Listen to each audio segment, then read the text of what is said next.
안녕하세요. 재활 전문 물리치료사 리해비입니다. 오늘 주제는 무릎 인공관절 재활 시 참고사항입니다. 다른 수술도 마찬가지지만 특히 인공관절 수술은 관절 범위 회복에 신경을 많이 쓰는 편입니다. 그래서 환자분들끼리 오늘은 몇 도 꺾었어? 다리는 다 펴지나? 이렇게 서로 물어보시곤 하는데요. 오늘은 관절 범위를 회복하는 데 있어 강도를 어떻게 설정하는 게 좋은지에 대한 제 개인적인 견해와 함께 회복에 영향을 미치는 요소는 어떤 것들이 있는지 말씀드리겠습니다. 주변에 수술을 앞둔 분이 있으시다면 참고해주세요. 그럼 시작하겠습니다.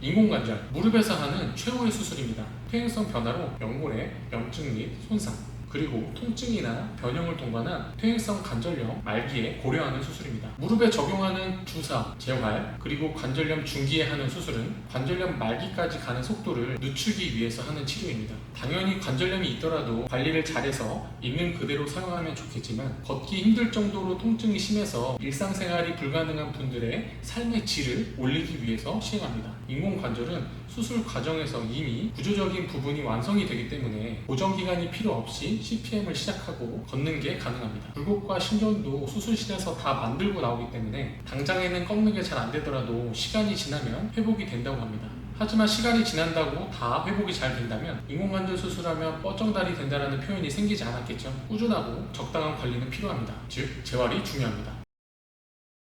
대학병원은 진료 예약도 어렵고 빠른 시일 내에 수술 날짜를 잡는 게 힘듭니다. 그리고 대학병원에서는 기어다닐 정도로 통증이 심하면 그때 수술하자, 다른 병원에서는 지금도 걷기 힘드니까 수술하는 게 좋겠다, 이렇게 의견이 갈리니까 고민하는 분들이 많으신데요. 그렇게 고민하는 동안 무릎의 상태가 더 악화되어 수술하는 분들이 적지 않습니다. 이렇게 되면 재활이 힘들어지니까 수술을 고민하는 중이거나 수술 날짜까지 기다리시는 동안 무릎을 끝까지 펴기도 하고 구부리기도 하면서 관절 범위를 유지하고 누워서 하는 간단한 운동도 괜찮으니까 조금씩 해주시면서 관리해 주시는 게 좋습니다. 이렇게 하면 통증도 떨어지거든요.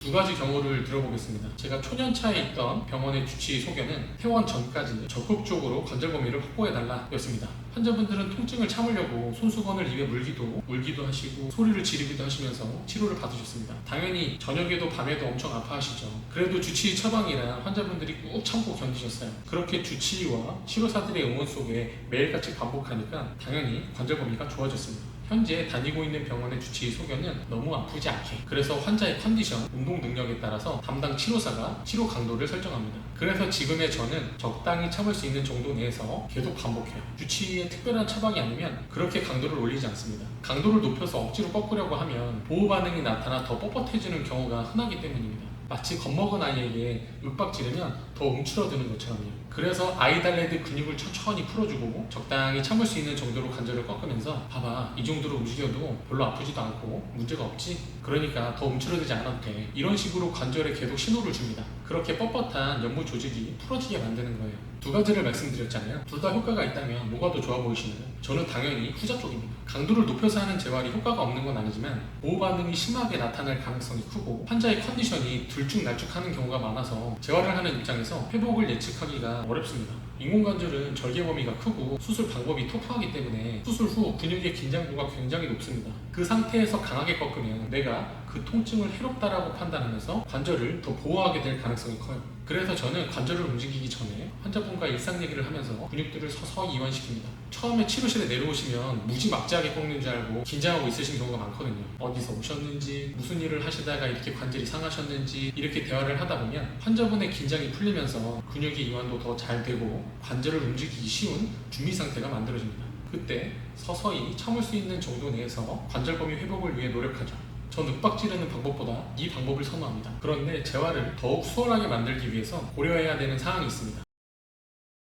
수술 전 무릎이 다 펴지지도 않고 구부러지지도 않는 상태라면 근육을 포함한 연부 조직이 뻣뻣하겠죠. 이 상태에서 수술을 한다고 근육들이 한 번에 짠 하고 유연해지지 않습니다. 당연히 다른 분들보다 관절 범위 회복에 어려움을 겪을 수밖에 없습니다. 그래서 부모님이 인공관절 수술을 앞두고 계신 분들이 상담을 요청하시면 아무리 못해도 관절 범위 유지는 해주세요 라고 말씀드리고 있습니다. 수술 전 부종과 염증이 심한 상태였다면 수술 후 긴장도가 더 높고 더 아플 수 있습니다. 수술만 하면 다 낫는 줄 알고 계신 분들이 많으세요. 수술하면 다 나을 건데 뭐 이렇게 생각하시면서 관리를 아예 안 하는 경우가 있습니다. 순환을 증가시키기 위해서 발목을 아래로도 위로도 움직이면서 정강이나 종아리 근육들을 움직여주시고 오금으로 수건을 누르면서 허벅지 근육을 쥐었다 풀어줬다 하는 노력을 계속적으로 좀 해주세요. 이런 사소한 노력이 수술 전 무릎의 컨디션을 좋게 만드는 데 도움을 주고 수술 후 재활도 더 편하게 만들어줍니다. 수술 전 다리의 변형이 이렇게 심한 상태였다면 곧게 만드는 과정 중에 연부 조직들의 장력 변화가 생기면서 통증이 더 심할 수 있습니다. 관절염으로 구조적 변형이 생긴 다리를 재활을 하면서 곧게 만들 수는 없지만 수술 전 연부 조직들을 유연하게 만들기 위해서 노력하면 초기 재활 및 전반적인 회복에 도움이 됩니다. 그러니까 수술을 앞두고 계신 분들은 찜질과 스트레칭, 무릎의 부하가 적은 운동을 반복해서 해주세요. 정말 중요합니다. 수술을 하면 입맛이 떨어져서 식사를 많이 거르십니다. 재활은 체력 싸움이라 처음에는 견딜만 해도 식사를 계속 거르시면 회복력이 떨어져서 알아눕는 경우가 많으세요. 그래서 국에 말아서라도 한 술이라도 드세요. 이렇게 말씀드립니다. 컨디션이 아주 좋은 분들이 있습니다. 초반부터 굴곡도 신전도 다 잘 되고 걷는 것도 잘하세요. 그런데 너무 좋아서 오버페이스를 합니다. 어떤 환자분이 컨디션이 너무 좋아서 5층 계단을 걸어서 올라갔다고 하시더라고요. 결과는 뻔하죠. 이분 바로 알아누우셨어요. 단계적으로 적당히 운동을 하셔야 되는데 빨리 낫겠다고 무리를 하시는 경우 여지없이 컨디션이 떨어지셨습니다. 페이스 조절 잘 해주시면 좋겠습니다. 끈기 있게 노력하시면 관절 범위는 대부분 회복됩니다. 그러니 포기하지 마시고 꾸준히 끝까지 노력해 주시면 좋겠어요. 수술 후 1년이 지났는데 통증이 지속적으로 있어서 치료를 받으러 오신 환자분들의 대부분은 근육의 경직이 심하거나 그로 인해서 관절 범위에 제한이 있고 근육이 약해서인 경우가 대부분입니다. 힘든 수술 잘 받고 고생하지 마시고 열심히 노력하셔서 잘 회복하시길 바랍니다. 아시겠죠?